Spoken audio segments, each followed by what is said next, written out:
కంగారుపాటు నిర్ణయాలు, జీవితంలో అనేక సార్లు హేస్టీ డెసిషన్స్, ఒక తప్పుకి ఇంకొక తప్పు, ఇంకొక తప్పుకి ఇంకొక తప్పు. ఎప్పుడన్నా అలాంటి పరిస్థితుల్లోకి వెళ్ళారా?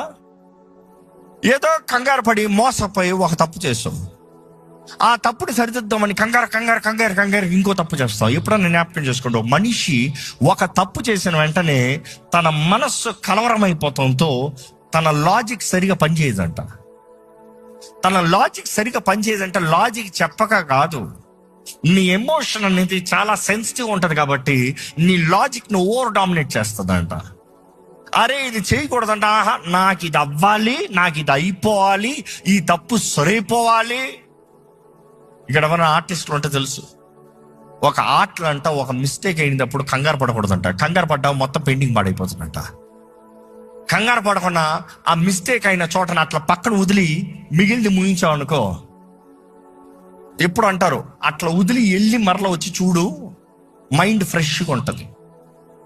మీకు అర్థమయ్యేలా చెప్తానమ్మా, వంట వండేటప్పుడు ఉప్పు సడన్గా ఎక్కువ అయిపోయింది, ఏం చేస్తారు? కొంతమంది చూడండి ఏం చేస్తారు, అది వేసి మొత్తానికి ఎందుకు పనికిరాదు అది. Sometimes you just need to wait. ఆగు ఏం చేద్దాం, కంగారు పడద్దు. We rush, we hastily do things. కొంతమంది చూడండి, కుర్రోళ్ళు హెల్మెట్ పెట్టుకోడు, పోలీసుని చూస్తాడు రోడ్లో, ఏం చేస్తాడు? వెంటనే బండిని అడ్డంగా తెప్పి ఇంకా వెళ్తాడు. అట్ట ఒక పోలీసు ఒక లాఠీ వేస్తాడు, ఈయన ఏం చేస్తాడు? మళ్ళా ఇటు తెప్పి ఇంకా అంటాడు.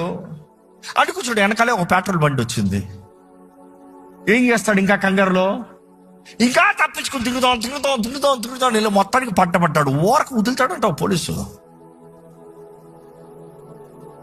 అనేక సార్లు కంగారులో మనం చేసే పొరపాట్లు చూడండి, దోషం అధికం చేస్తుంది. ఆయన కొరకు వేచి ఉండే, ప్రభువా నా చేత కానితనం, ప్రభువా నా కష్టము, నా పొరపాటు, నా నష్టము, నా వేదన, నా బాధ, ఇదిగో ప్రభువా నా పరిస్థితి చూడయ్యా, సరిచేయి ప్రభువా. మారాన్ని మధురంగా మార్చేవాడు దేవుడు మాత్రమే. నమ్మేవారు హల్లెలూయా చెప్తామా? మనం